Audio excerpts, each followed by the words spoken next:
Okay, wait. Something just happened to me and I can't stop thinking about it. Right now, before we even start? Yes, right now. I have to tell you. Okay. Tell me. So I was at the gym this morning. A new guy walked in, big smile, very relaxed energy. Okay.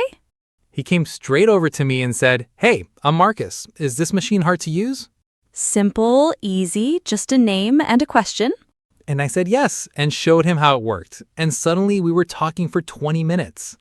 Oh, that's lovely. How did it feel? I didn't even notice it was an introduction. We just became friends. That's the magic, isn't it? The best introductions feel invisible. Completely invisible. I didn't feel like I was meeting someone. I felt like I was just talking. And that is exactly what we're talking about today. How to introduce yourself without it feeling like a speech.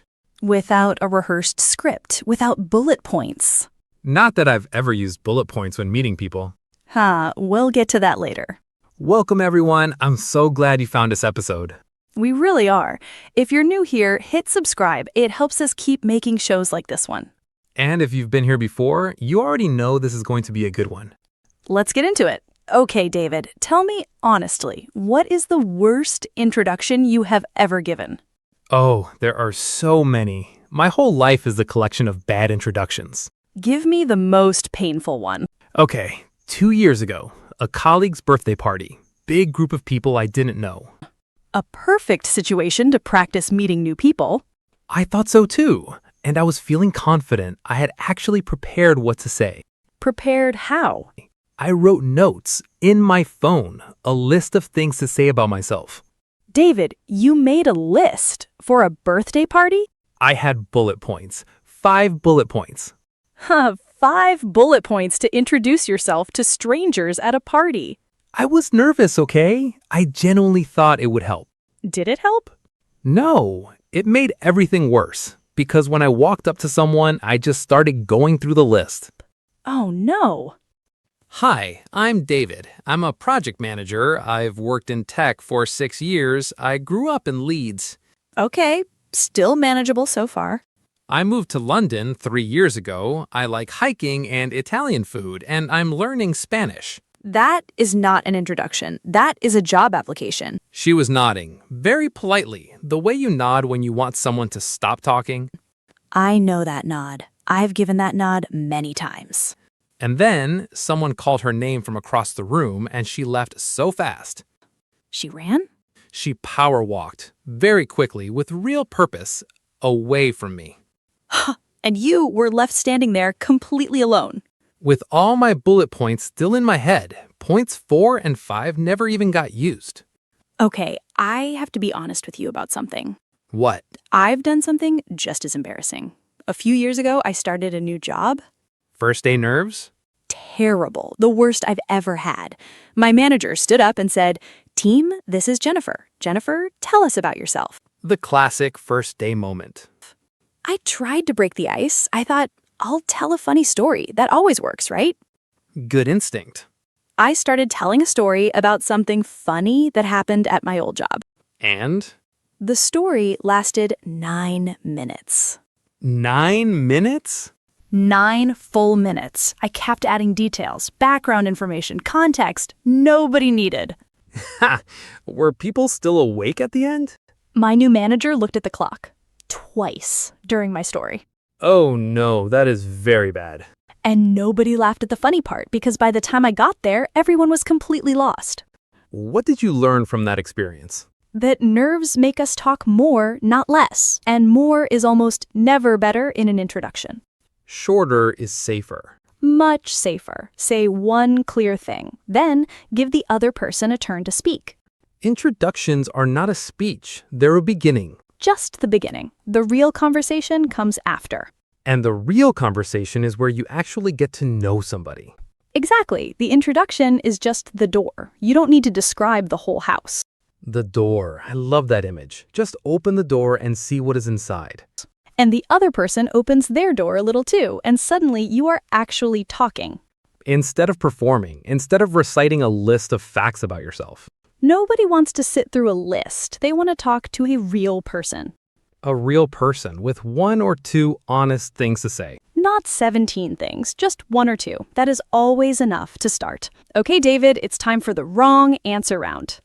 Oh, good. My absolute specialty. I ask you a real question, you give the wrong answer, we find the natural one together. I've been practicing being wrong my whole life. I'm ready. Question 1. You're at a friend's dinner party. You don't know anyone. Someone smiles at you across the room and walks over. What do you say first? I say, hello, my name is David. It's a pleasure to make your acquaintance. That's so stiff. That's the language of a Victorian novel, not a dinner party in 2026. It's polite, though. It's very polite and completely unnatural. Nobody actually talks like that at a party. So what sounds more natural? Try, hey, are you a friend of Tom's? Just one casual question. Easy, warm, relaxed. Just a question. Not my name, not my job, not my hobbies. Just one question? Your name comes later. First, make them feel comfortable. Show you're interested in them. Start with them, not with me. That's a really big shift in thinking. It changes the whole energy. People relax when you ask about them first. Because suddenly it's not about impressing someone. It's about connecting. Exactly. Okay, question 2. I'm ready, I think. You're at a professional event. Someone asks, so what do you do, David? I say I'm a project manager in the technology sector, specializing in cross-functional team leadership and digital transformation initiatives. Ha! Nobody understood a single word of that, including me. But it sounds so professional. It sounds like you swallowed a company website. What do you actually do every single day? I help different teams talk to each other, and I make sure projects finish on time. Say that, exactly that. I help different teams work together and get things done. Done. That's so much simpler and honestly so much better. Now I can ask you a question. Oh, really? What kind of teams? The conversation opens up. Right, because you gave me something real to grab onto. Jargon closes conversations. Simple, honest language opens them. I need to remember that every time I open my mouth at a work event. Last question. This one is very common for English learners especially. Okay, I'm going to get this one right. I feel it. You've been chatting happily with someone for about 10 minutes at a cafe. You suddenly realize you never said your name. What do? I say, oh, I sincerely apologize for not introducing myself. I am David Johnson. Ha! You apologized formally and gave your full surname. David, this is a cafe. My full surname? Why do I always do that? It's a nervous habit. We add formality when we feel embarrassed or caught off guard. So what's the natural way to handle it? Just say, oh, by the way, I'm David. Light, casual, like it just occurred to you. By the way, I'm David. That little phrase does so much work, doesn't it? It signals, this is casual, this is fine, no big deal. The name just came up naturally. By the way, I'm David. I absolutely love that. Use it. It works in almost any situation. Consider it part of my vocabulary permanently. Can I share a story that completely changed how I think about introductions? Please, yes. A couple of years ago, I was on a long train journey, about 4 hours. 4 hours is a long time to sit next to a complete stranger. A woman sat down next to me, maybe 60 years old, very calm, very still. Did she say anything straight away? Nothing for about 20 minutes. No small talk, no where are you going, just silence. And that wasn't uncomfortable? Not at all. It actually felt peaceful. And then, very quietly, she said, I love train journeys. I always feel like I can breathe on trains. That's such a beautiful thing to say to a stranger. She didn't say her name. She didn't ask mine. She just offered one true, honest thing. And what did you do? I said, me too. Something about watching the world go past. And we were off. Just like that, from 2 sentences? We talked the entire journey, 4 hours, without even noticing the time. And what did you find out about her? She was a retired head teacher, taught primary school for 30 years, 3 grandchildren. And did all of that come out naturally? Piece by piece, through questions and stories, never through a list. It's like a conversation is a puzzle. The pieces come out one at a time. And each piece makes you want to find the next one. Has this ever happened to you? Have you ever connected with a complete stranger in that kind of natural, easy way? I'm asking the listeners too. Has this happened to you? Do you know that feeling? Think about that person. What did they do or say that made you feel comfortable so quickly? I'd guess they asked you a question, or they said something honest and real. I had a moment exactly like this on a plane once. The man next to me asked, window or aisle person? I love that question so much. I said window, and he laughed and said, definitely aisle. And we instantly understood something about each other. One tiny question reveals something real about who a person is. We talked the entire flight. He turned out to be a marine biologist. Absolutely fascinating. Did you exchange details at the end? We didn't, and honestly, I don't even remember his name. But you remember everything else about him. Every detail, every story he told me. The conversation was real. The name was just a small detail. We think the name is the introduction, but it isn't. The connection is the introduction. The moment when something real happens between two people, that's when you've actually met someone. Now, I want to speak to our English learners for just a moment, because this situation is even harder in a second language. So much harder. You're thinking about words, grammar, pronunciation, all at exactly the same time. And then somehow you're supposed to also seem relaxed and natural. It's a lot. It sounds genuinely impossible when you say it like that. But here's something I've noticed. Simple, clear English often sounds more confident, not less. Really? Not more advanced English? Think about it. I work with children. Warm, clear, immediate. I am a practitioner in early childhood development. Cold, distant, hard to respond to. Even though the second one uses much bigger words. Bigger words don't always mean better communication. Sometimes they actually get in the way. So English learners, your level might actually be your secret advantage in introductions. It absolutely can be, if you use it with honesty and warmth. I told someone once, my English isn't perfect, but I'm getting more better every day. Almost. It's getting better every day. We don't say more better, just better. Getting better. Right, no more. Simple. But that sentence, even with the small mistake, is genuinely charming. Really? Even with the grammar mistake? Especially with it. It shows you're brave enough to try, and people find that very attractive in a conversation. Real and slightly imperfect beats perfect and cold every single time. Every single time. You know, I used to think I needed to sound impressive in introductions. Most people do, especially early on. I thought if I said the right words, used the right vocabulary, people would like me more. And what happened when you tried that? People nodded politely and then walked away quickly, like the birthday party woman.